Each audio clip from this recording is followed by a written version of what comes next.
Alright, welcome back. In this video we're going to talk about some rules of exponents, and then we're going to go over some examples using a bunch of those different rules. First and foremost, a mini review here. When we're evaluating, you want to pay very close attention to the parentheses, especially if using your calculator. So what I wanted to do is I wanted to look at these different examples and kind of show you using a basic scientific calculator, like this one here, a TI-30, how you would enter these different exponents or these different terms in order to make sure that you get the proper result. So notice the first one is a negative 3 to the 4th power. Notice I have parentheses, so you want to make sure your calculator is doing exactly what it is you see. Okay, so if we look at the calculator here, I want to put my value inside parentheses, which means I need to open a parentheses on my calculator. So you're going to hit this calculator button right here. That opens your parentheses. I then want negative 3. So when I'm hitting buttons, this is my negative sign down here. Notice that's what it looks like. So we add, notice it's tiny. And then you add your 3. You're going to come up here and close your parentheses. And now we want the power of 4. So on this particular calculator, this hat button is going to give me my power. So I'm going to hit the hat and you get this little caret. And then I can type my 4. So what this is telling me is I wanted to do negative 3, raise it to the 4th power, and hit enter. Notice I get 81 as a result. And so here, that's what we're looking at. This would be 81. However, I want you to notice what would happen if I didn't do the parentheses. Okay, so again, I had, let me clear this out. We had negative 3 raised to the 4th power. So notice I did not put my parentheses in this case. My number is the same, but my sign is different. The reason for that is because the 4 is going to be applied just directly to the 3, and the negative gets applied after. So if you want that negative to be included in your power, you need to make sure it goes inside parentheses. Now again, for this next one, I've got a negative 2 that I want to cube it. So I'm going to open a parentheses, put in my negative 2, close my parentheses, hit my little hat button, type my 3 to cube it, and hit enter. And in this case, we get negative 8. Okay. Move my thing over to the other side. Notice here I have 4 squared, so when we're looking at that, that's the same as 4 times 4. Again, in your calculator, we're looking at doing 4 and then hitting the square button and squaring it, and hit enter, and you get 16. Over here I have negative 9 and squared, so the way this looks mathematically is negative out in front, and then I've got 9 times 9. So here again we would do negative 9, hit the hat, squared, and hit enter, and this gives you a negative 81. Okay. Now, if I go back to these first two and show you, just again, this was negative 3 to the 4th, so that's the same as negative 3 times a negative 3 times a negative 3 times a negative 3. If you did this without a calculator, I would look at the first two first. Negative times negative is positive, 3 times 3 is 9. I would then look at the second two second. Again, negative negative is positive. 3 times 3 is 9. And then you could look at the last part. 9 times 9 is 81. So notice you can do this without your calculator, but at least now you know how to do both.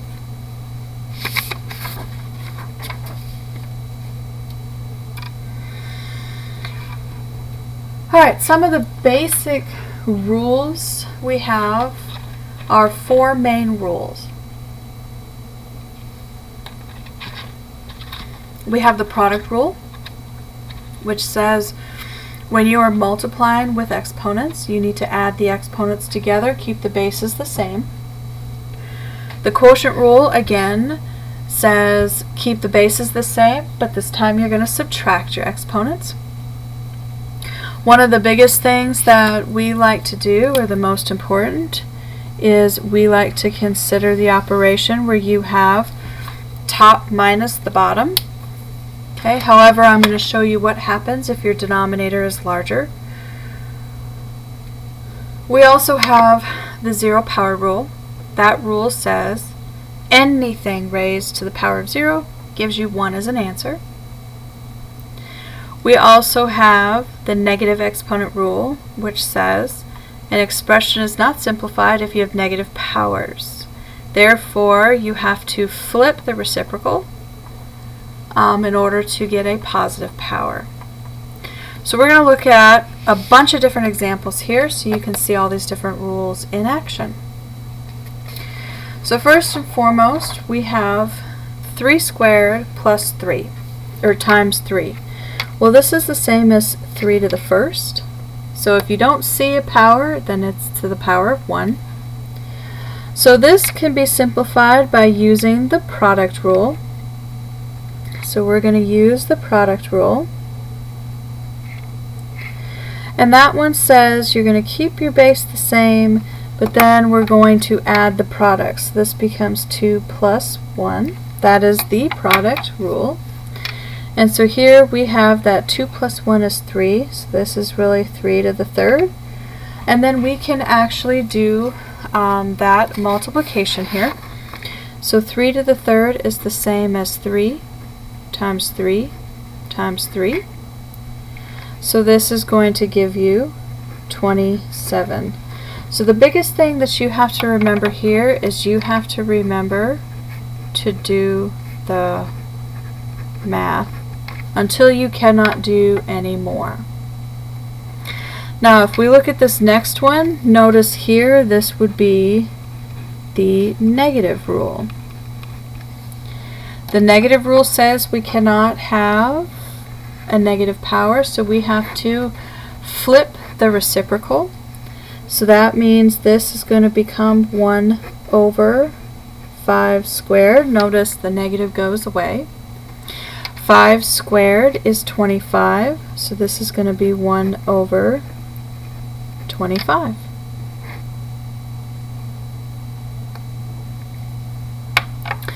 Now, if you notice this example here, this is also going to be the negative rule.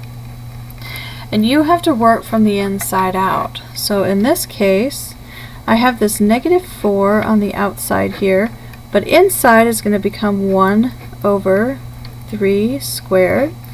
Again, notice my negative goes away. So this is negative 4 times 1 over 9.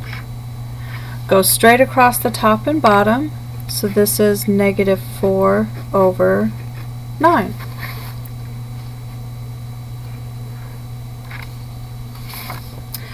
Alright, let's look at quite a few others. So here I have c squared and c to the third, so if you look at it, this is going to be the product rule. So the product rule again says keep your base the same, and we're going to add, so this is 2 plus 3. Here 2 plus 3 is 5, so this becomes c to the fifth. Now because my base here is a variable, there's nothing else I can do. Okay, so the math has stopped. Here, what you need to notice is that the rule I have here is I simply have the negative rule. So here, negative rule is being applied specifically to this part and that part only. So here I'm going to have 5x to the sixth is now going to be times 1 over y to the fourth. So multiply straight across. Here we have 5x to the sixth is equal over y to the fourth. Okay.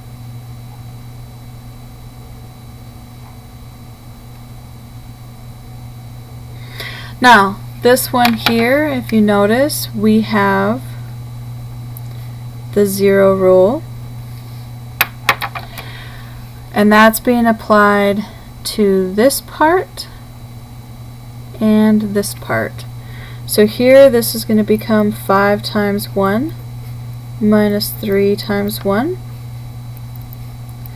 which is the same as 5 minus 3, which equals 2 as a result.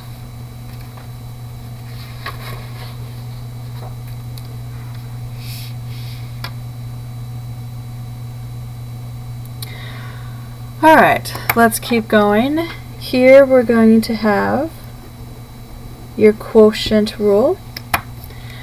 Now, here's the biggest hint that I can give you with the quotient rule. And that hint says, if your bigger power is in the top, then you're going to subtract to the top.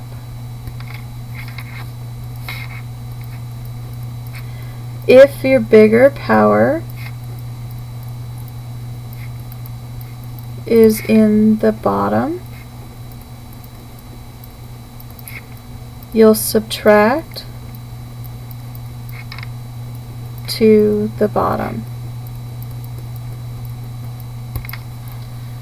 Either way you're doing subtraction, it just depends on where it's going. So here I have x to the 6th.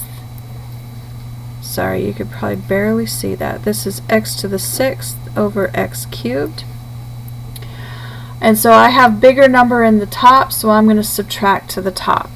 So the quotient rule says I'm going to take this and I'm going to put my x, I'm subtracting to the top, so this becomes 6 minus 3.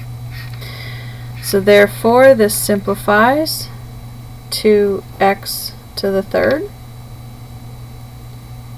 Okay.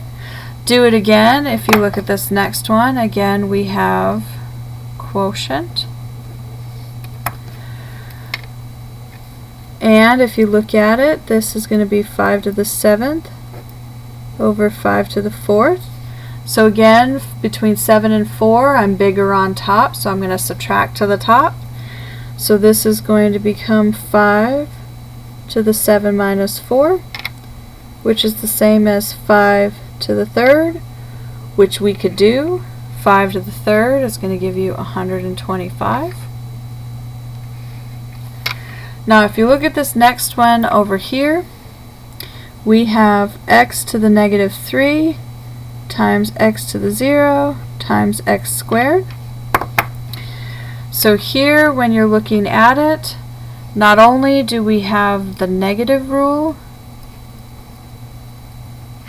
but we also have the zero rule as well as the product rule.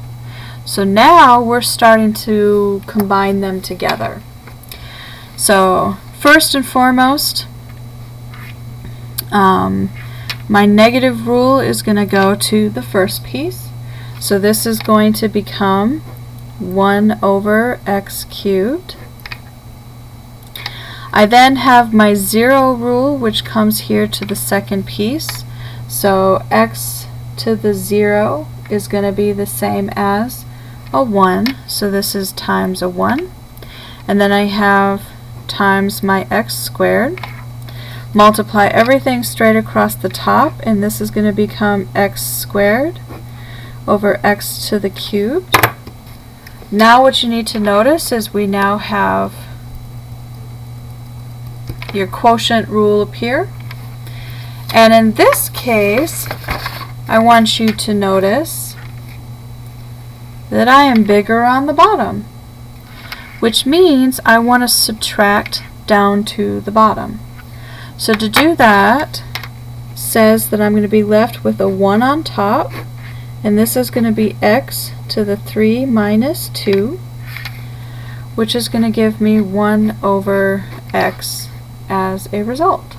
Okay, so notice I'm still down in the bottom. Okay, so again, if you are bigger on the top, then you will stay on the top, but if you're bigger on the bottom, then you'll stay on the bottom.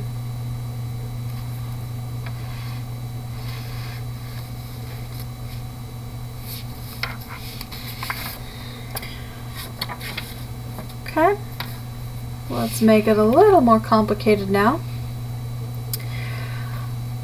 Alright, so when we look at this, the first thing that I would do is I would rearrange my terms so that I have numbers together and variables together.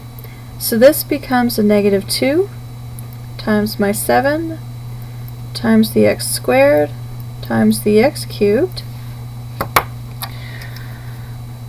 So if I look, right here is going to be my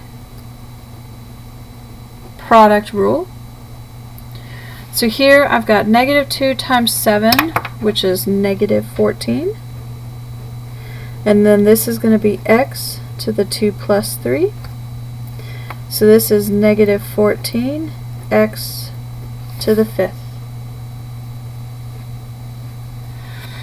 Okay, let's look at another one. So first I have right here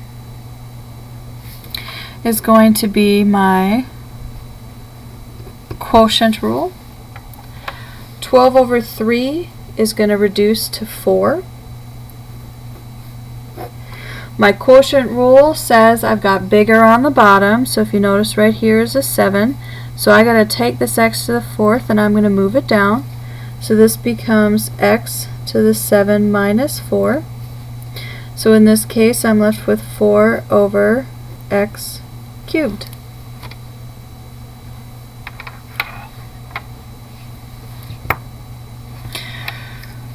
Alright, here I want you to notice on top here we've got product. And then there's a couple ways that we can go. So first let's go ahead and do the product rule. So here, remember, this is going to be x to the 1st. So on top this is going to end up being x to the 3 plus 1 over x to the negative 3. 3 plus 1 is 4, so this is x to the 4th over x to the negative 3. So now we have two ways that we can look at this.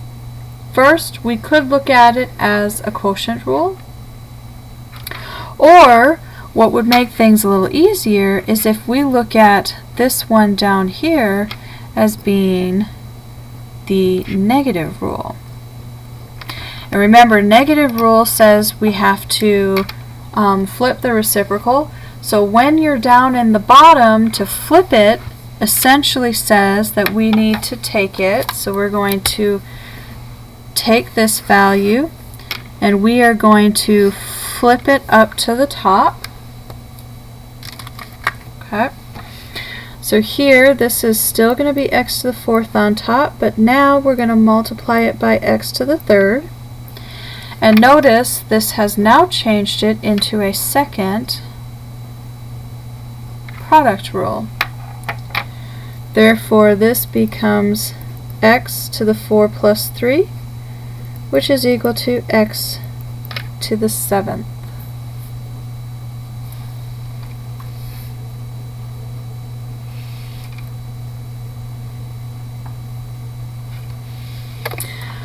Alright, let's complicate it a little bit further. Again, I would rewrite it so that you have your matching variables next to each other. So this is going to be a negative 3 times a negative 5 times x squared times a y squared times y to the negative 8. So first and foremost, negative times negative is positive. 3 times 5 is going to give me 15. If I look at this first two pair right here, this is going to give me the product rule. If I look at the second pair right here, this is the 0 rule. So here this is going to give me x to the 1 plus 2. And then here my y squared is going to stay, but this negative 8 has to go down to the bottom, so 1 over y to the 8th. So this is going to be 15 x to the 3rd. And then I have a y squared all over y to the 8th. My 15 and my x squared is done, but if you look right here, I have a quotient rule. Again, I'm bigger on the bottom, which says my y to the 2nd has to move down to the bottom. So this is going to become 15x cubed all over y to the 8 minus 2, which is going to give me 15x cubed all over y to the 6th. So a little bit more complicated. Alright, last, let's go ahead and look at this one. Notice we've got a lot that's going on. So the first thing that I would do is I would just simply work on the top. And I would go ahead and rearrange these into your matching pairs. So we're going to have 12 times the 18, a to the negative 2, a to the 4th, b squared, and this whole thing is over 36 a squared b to the negative 5, which we're going to just kind of ignore.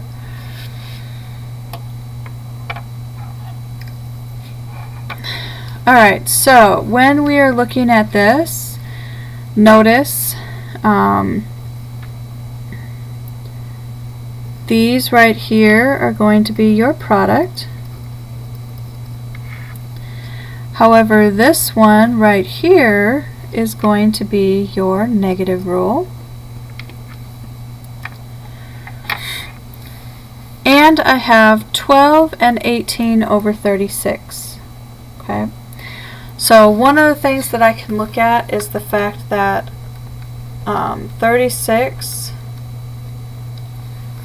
and 12 are going to reduce. So here the 12 is going to go away and 36 is going to become a 3. So here this leaves me with 18 on top, and then I have an a to the 4th. My product rule says that this becomes b to the 1 plus 2. On the bottom I have a 3. I then have an a squared and an a squared and a b to the negative 5. Here with my a's I now have a product rule, and this b right here I have a negative rule, and 18 and 3 can reduce, leaving with a 6 on top. So this is going to give me 6 and a to the 4th. This ends up being b to the 3rd. My negative rule says that I have to flip it, so it goes up, so that means this is b to the 5th. And then this whole thing is going to be over a to the 2 plus 2.